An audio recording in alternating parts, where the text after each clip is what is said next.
How do fighter jets work? The question arises once we notice that commercial airplanes do not work the way we are told. I invite you to watch my video on the subject, how do airplane turbines really work? In this video, we're going to take a look at actual fighter jets. The fighter jets don't really have a big frame where you could probably put a turbine inside of. There's no turbines visible in any of the modern fighter jets. So how do they really fly? How do they generate speed, inertia, movement, work? And we're told that they're using fuel and turbines, which is complete nonsense. There's no space for the fuel that they would require to do pretty much anything. These planes have a top speed of upwards of 2,000, 2,500 miles per hour. So imagine how fast they're burning through fuel. If you have ever had a V8 or a sports car or anything of the sort,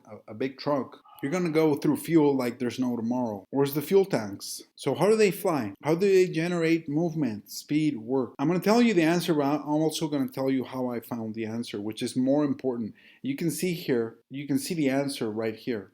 You can see them generating clouds because of all the energy, the speed they're going at, the electrostatic, dielectric, diamagnetic field they're generating. There's a lot going on here. The thing is this, the key to the truth, there's several keys to the truth to be used at the same time. There's space for the missiles, for the guns, for the flares, but there's no space for the fuel. There's several keys to the truth that you can use to great effect to find the answers to this question and any questions you have in life that you can ask God. The first one is to have a mindset where you tell yourself and you tell God, I'm ignorant, I don't know anything. You need to humble yourself. Remember, blessed are the meek, for they shall inherit the earth. So show me, please, what they are telling me is a blatant lie, it's a complete lie, it's nonsense. This is all nonsense, garbage. There's two keys to the truth right there. Humility, always humility.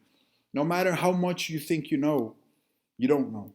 I don't know. I'm not digressing. I'm telling you my techniques, my keys. You're looking at these jet fighter airplanes flying. They're telling you one thing, but it is not compatible with what your observations are. So another key to the truth is your five senses, your logic, your intellect. Those are other keys to the truth. What your eyes are telling you, what you know to be true. They're telling you they're using fuel. They're not using fuel. They're not using turbines of any sort. Okay, they're using something else. They must be using something else. So they're always lying. That's another key to the truth. They're always lying. So everything that you've ever learned is a lie. Everything is a lie. Let that sink into your conscious and your soul, which is your subconscious. There's really no subconscious. It's soul. Let it sink in. Everything is a lie. Almost like a mantra. I'm not better than anybody because I think I know something. I don't know anything. Once you're in that frame of mind, then you are opening yourself up to God's grace to then guide you and ask Him, okay, God, tell me, what am I looking at here? How do these things move? How do these things fly? Will you please tell me? And in that state, then God shows you. And then you can use your intellect. Now you're open. And once you do that, you're also breaking the spell. Listen to me, please. You're breaking the spell of the devil and of whatever other spells are out there, of this world, or even the veil that God sets. Then He's going to lift it. He's going to remove any spells, and then He's going to lift the veil that He Himself set. Remember, God is the master magician, the supreme creator of everything, the source of everything. Remember that. Always keep that in mind. Once you get on your knees like that, internally and even physically, and you ask God, then He shows you. Then it's blatantly obvious, and you're like, wow, my gosh, you're blown away. How come I never realized it was so simple? And you can see it right here. Can you see it? Here, I'm going to show you some videos, and you're going to guess it before I say it. Please share and write in the comments if you did. Honestly, of course, we can always lie, right? There's always that option. But do we choose the truth? Please share your experience while going through this. I would call it almost an exercise. And you're going to tell me in the comments, before I tell you what it really is, you're going to tell me how these things are moving. The Blackbird SR-71, very famous. I don't know if you guys ever saw that movie Firefox, based around this type of craft. Remember how they controlled it. That's also very interesting. Look at the tail. What is that? What is that? What is that? Tell me. There's no space for any fuel here. It would need like truckloads, tankers of fuel, over 40,000 pounds of fuel. Because this thing flies, like there's no tomorrow. It could probably, move across the entire USA in an hour, the entire Europe in an hour. Look, what is that? Look at that. Just ask your subconscious, your soul, your heart, your sixth sense, your fourth chakra. Ask the Akashic records that are written by God. Ask him what that thing is, and he's going to tell you. You probably already guessed it. Look at that. It's so simple, but we are just so deluded and so mind controlled, hypnotized, and under spells of all sorts. Something so simple eludes us.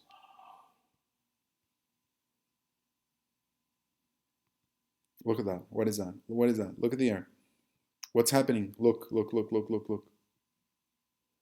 There's no exhaust here. There's no exhaust. Now let's look at the Concorde. Again, it was the Concorde was using the same type of system. Look at that. Look at that. What is that? What is that? Look right there. You can tell me there's no large enough fuel tanks to power this.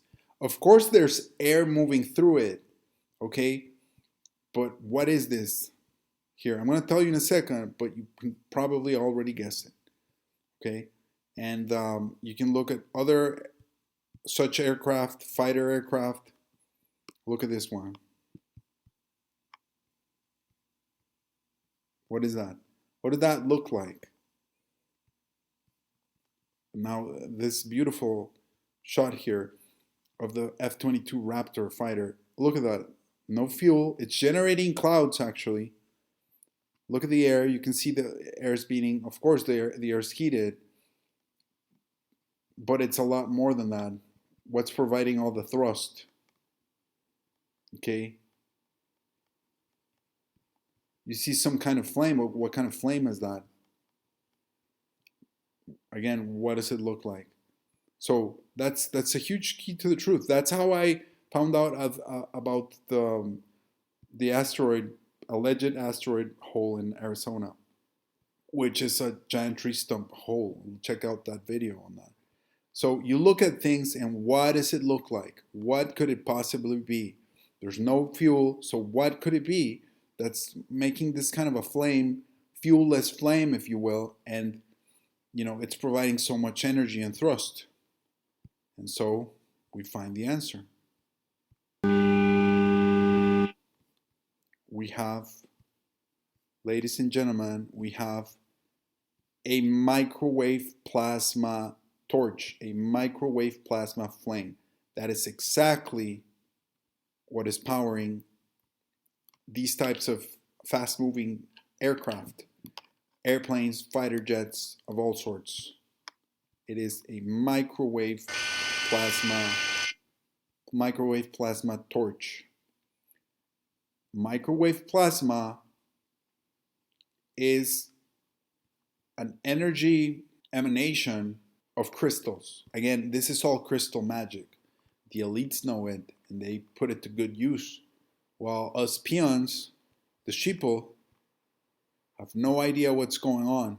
You can also put on the negative one as well, and it creates the same effect. And look, this guy actually does an experiment, and it's pretty insightful. His explanations are completely wrong, but he's really smart. So let's look at what he shows us in the way of the experiment, not the explanation, because the explanation's not right. And what that means is if we can create a plane that has an onboard power supply that can generate this high voltage, all you need is the pointy end pointing away from the direction you want to go. It will create this neutral wind that moves this way. They're electric. All the fighter planes are electric, basically. They're electric. Electric.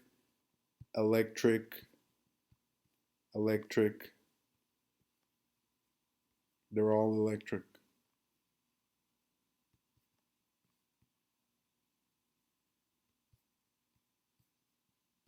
Electric. That was a painting. Electric. These are what are referred to in science fiction circles as ion thrust engines. But there's no ions, it's all crystals, crystal magic, crystals in the air that are being, remember, ions are another keyword for energized crystals. And pushes the aircraft this way. But this is just to connect it to the power supply. There's nothing on the power supply that's going to make these spin. The spinning is going to come completely from the thrust at the back of the plane here. Okay, here we go. Let's turn on our power supply. 3, 2, 1. There it goes. Whoa.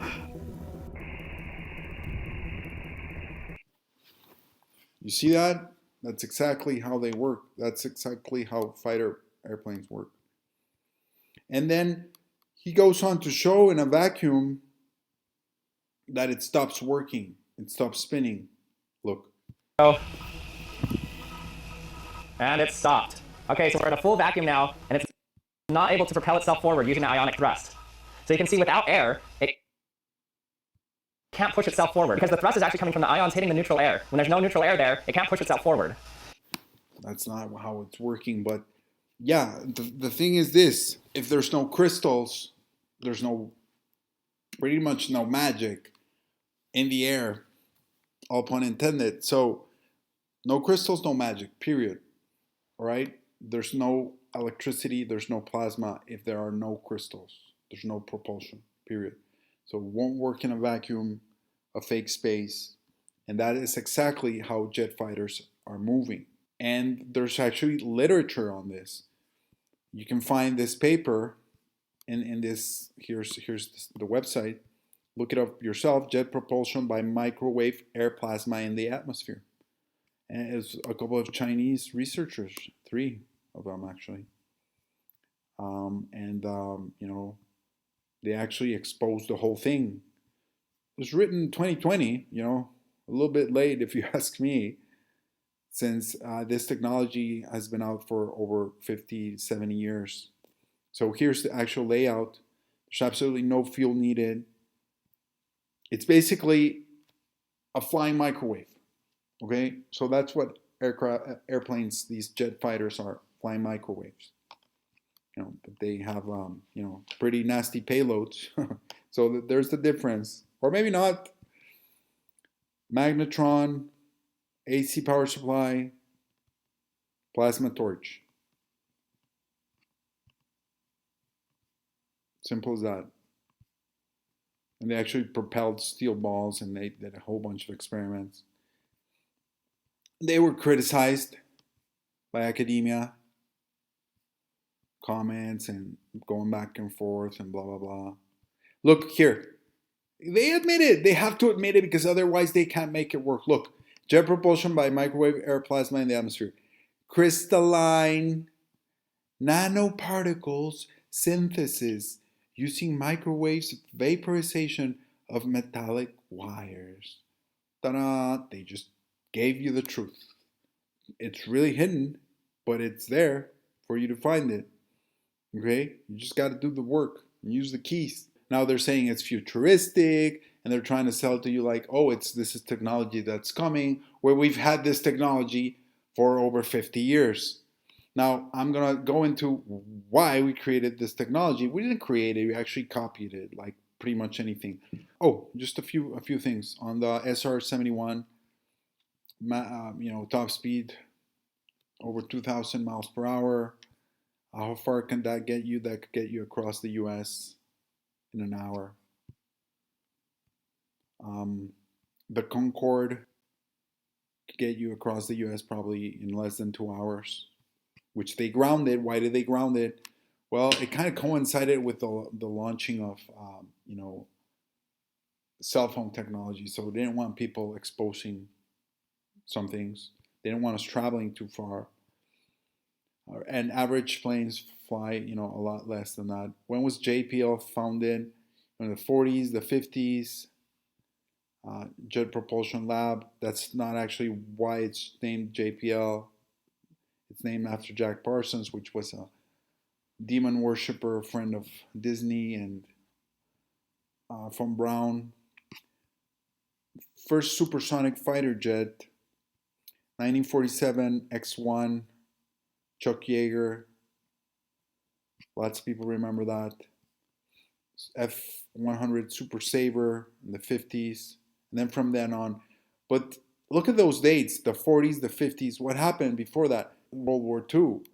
But what was the big event that happened at the culmination of World War II? It was Operation High Jump. Admiral Byrd encountering some UFOs or Bimanas on his way to Antarctica and getting his ass whooped. Sorry about that. Getting his butt handed to him, it's out there. Allegedly, in some Chilean newspaper, El Mercurio, said that they were attacked by flying machines of some sort, and they were, defeated in a matter of minutes. So you can read up on this, and I've always,